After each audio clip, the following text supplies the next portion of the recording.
Hey everyone, this video is going to talk about the suspension in the track car and some changes that I've made along the way, along with alignment and related things, brakes, tires, that type of thing. So let's get into it. First, start off in the front.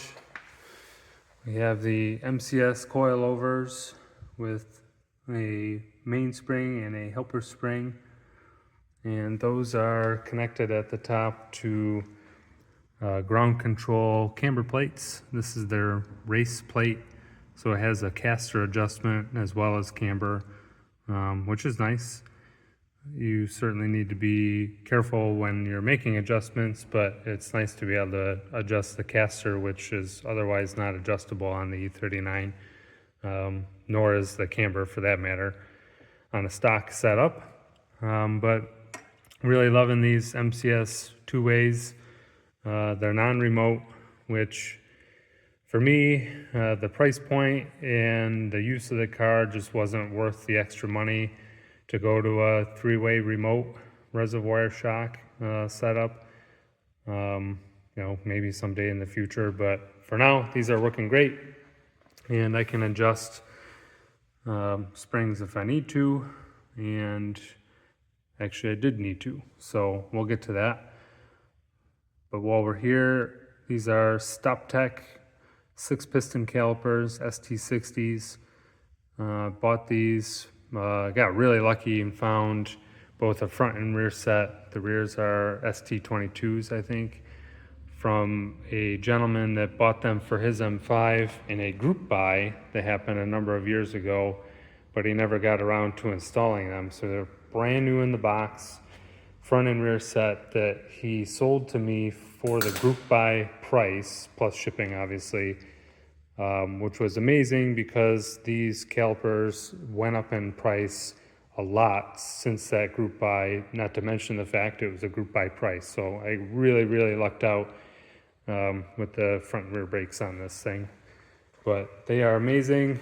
Any big brake kit on one of these cars is a massive improvement, whether it's Brembo or Dynon branded or whatever, StopTech or something even better like AP Racing. I think Party Racing, I believe, is making a kit now where you can get some AP Racing calipers on some custom brackets for these cars. But that is not at a price point for me at this time. And it doesn't matter because I have these and they work great. So no need to make a change. In the rear, again, we still have the MCS coilovers. Definitely really nice to have this adjustability down here. It's easy to access with the wheel on. I still have to jack up the car to get underneath comfortably to reach the knobs, but it's not something that you're making changes all the time, so especially now that the car's getting dialed in. Also in the rear is the rear sway bar that mounts in the back. Actually, I thought we would be able to see the mounts from here, but you can't.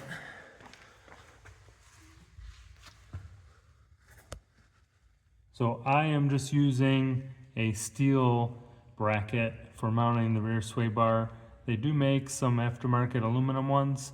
These I bought from an enthusiast on eBay. He makes these. They're either zinc or chrome plated, so they're super durable. They're not going to break, which is an E39 problem. So we got those, and this Dynon rear sway bar is adjustable, which is fantastic.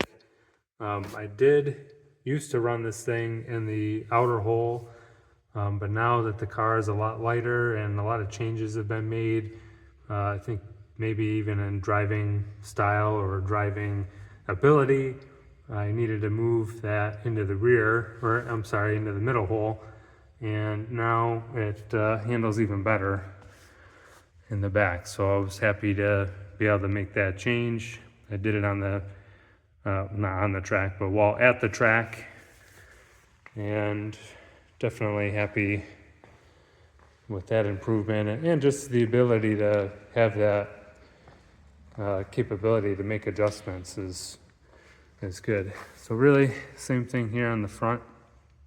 Obviously, side to side is going to be the same, but I remembered I wanted to point out too, as far as brakes go, I do have stainless steel lines all the way around, and the front ones are wrapped, or it's just a sleeve here in a very high temperature, heat resistant material that I picked up. I didn't pick it up, I got it from a friend who acquired it as well, and it's nice. It didn't cost me anything.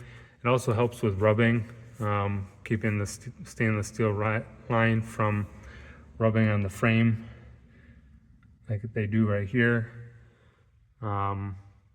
And it just, should help with some heat dissipation as well. So all in all, the package for the suspension is pretty good. Not a lot of options for the E39 M5. Speaking of that, the front sway bar on this thing, it's an IBOC. It's the biggest sway bar that you can buy for one of these cars. It's really nothing to look at. It's just red, and it's a sway bar, so not really much to see there. Dynon for a short time made a front bar and IBOC, and that's it. Both are now discontinued or have been. The Dynon one for a long time. The IBOC one I actually bought brand new. They had a small run of them, or they found some or whatever, and somebody found that the listing was active, and I put the part number in and was able to order it direct from IBOC, and now they're not even on the website anymore. So I got lucky, got one of the last ones, I'm assuming, to help stiffen up the front of this thing. So moving on, the control arms and whatnot all have some type of upgraded bushing in them, or pretty much all of them do. In the front, we actually have monoballs in the thrust arms, so you can see those there. I think these are Turner on this car. Oh, actually here you can also see the offset bushing for the front sway bar. That's required so that that bolt for the thrust arm will clear, or so that the sway bar doesn't hit the bolt, I should say. So that's a key element for that. Kind of interesting to make that fit, because the clearances are so tight there. But also the front lower control arm also has a monoball in it. So the two of those, mostly the thrust arm, but the two of those really help with the steering feel on these cars and tightening up the front end, because it is still a gearbox and not a rack and pinion. So a lot of people complain about that. I'm used to it, I guess. I've been driving these cars for so long. It doesn't really bother me. It's probably just because I don't know how much I'm missing out on. But it is what it is. That's not something that I'll probably ever get involved in changing. And moving on to the rear, you may have even saw already earlier, there are poly bushings in the subframe mounts, front and rear. The diff has poly mounts in it as well for those locations. And kind of tough to see, but the upper control arms also have power flex bushings in them to take out as much of the deflection as we can. Still moves, and there's even more aggressive options that are possible, but this is what I went with, and I'm happy with it at this point. So really nothing to complain about there. Some of these things I wouldn't do on a street car, but a car that you're going to use on the track a lot or exclusively, definitely highly recommend. PowerFlex makes a ton of stuff for these cars, easily obtainable. I would definitely go for it. The engine mounts are also aftermarket, I think they're 90 durometer.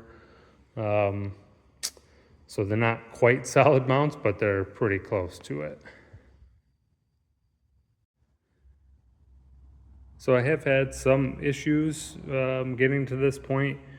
Obviously, the front end is rebuilt from where it was originally, and in my opinion, a large reason for that had to do with the handling in the car, particularly in the rear.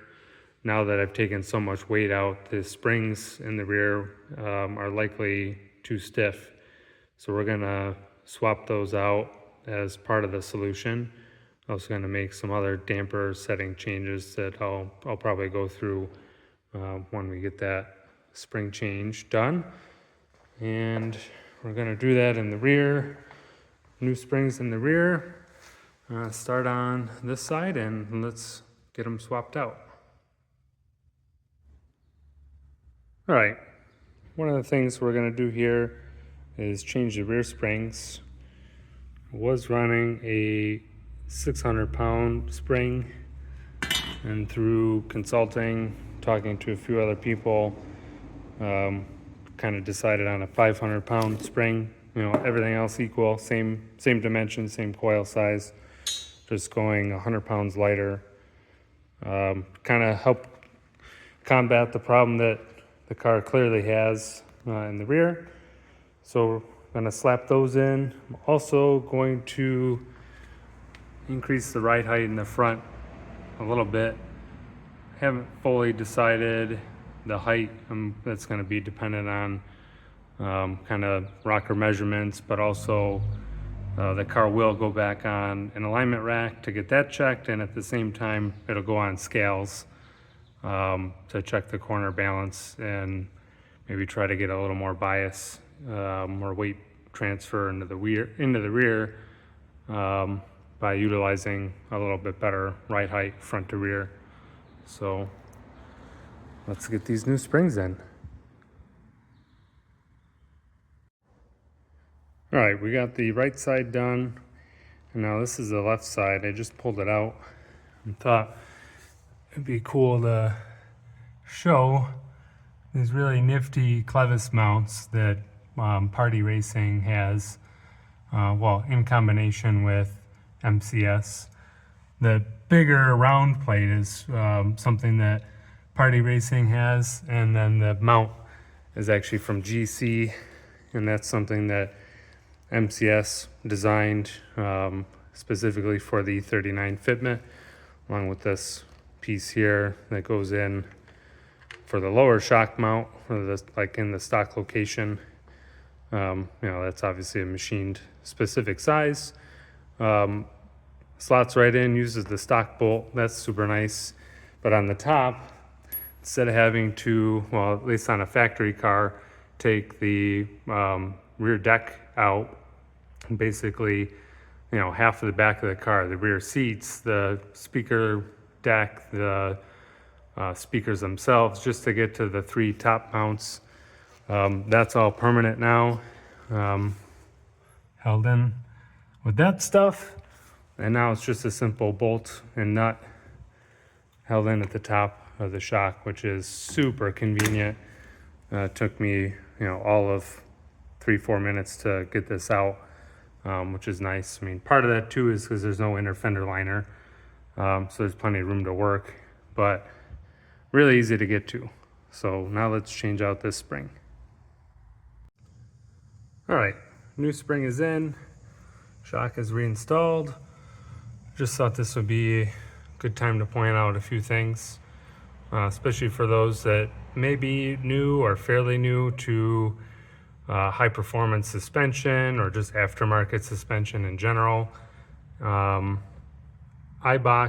at least, you know, I'm not sure if all brands are like this, but if you're not sure, if you bought a car with coilovers on it and you're not sure what spring rates are on it, or you know the rate, or you were told the rate, but you're not 100% sure what the rest of the specs are, and you want to go with a different poundage, you know, something heavier, something lighter, whatever, at least for Eibach, if you can find the part number still printed on the spring, the first number represents the length. So this is a 9-inch spring.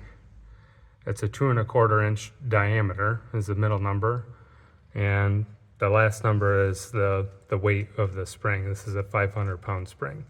So pretty easy to disseminate once you know what you bought.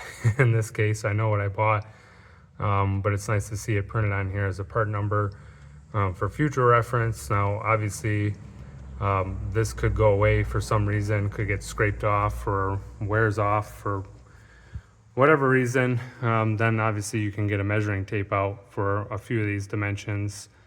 Well, the length and the coil diameter, you can get that, but you may be in the dark on how firm or soft it is. Not really sure how you'd figure that out without a part number, but at least you'd be able to get the rest of the specs so that if you already know what weight spring you want specifically, you can still order the right size.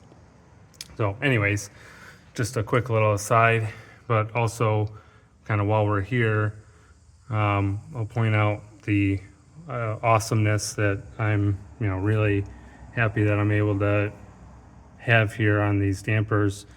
Is these are two-way adjustable, so you can see the plus minus, but this knob here changes you from rebound to compression. So you just change the knob and it changes the location, and then you turn the dial here to get the settings that you want.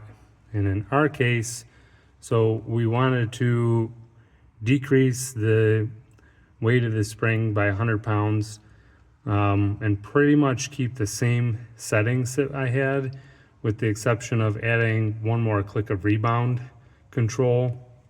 So first, we're gonna see where we're at right now. So it's currently in the rebound position. So I'm gonna dial it in 1, 2, 3, 4. So it was at 4 clicks. So let's go, we're at 0, 1, 2, 3, 4, 5, 6. So we wanna be at a 6 to start on the rebound. Now we change our dial down to compression. Let's see where we're at. 1, 2, 3, 4, 5. So we're at 5 clicks, and that's actually where we wanted it. So let's go back out 5. 1, 2, 3, 4, 5. All right, so now we're set. And we're gonna keep it in the rebound settings so that it's kind of closed up here. It's not really that big of a deal where you keep it, but I believe I read somewhere that it's recommended to keep them in the rebound position. More important in the front because it keeps the knob in the lower position, less likely to be damaged. More than anything, really has no effect for while the suspension is being used. It's more just for care and that accidental knocking into stuff or dirt accumulation. So there we go. Now the suspension's reset. All right, so speaking of changes and adjustments, let's get into a little detail on the alignment and corner balance, because that definitely plays a big role in how the car handles, especially if you're trying to achieve a neutral balance. Both of these, I guess, measurements will factor into how that really plays out. Even if the suspension springs are right and you got the right sway bars in it, etc., if your alignment is off, then the car may still not handle very well. And so on the E39 with square wheel setup in particular, you can see here the specs. These are kind of the specs that I gave Mr. Best Wrench to kind of go from. And as you can see, we were able to achieve pretty good numbers.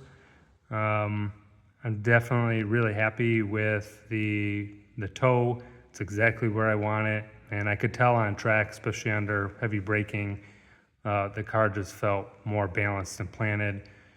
And the camber, there's only so much you can do without getting extreme on these cars.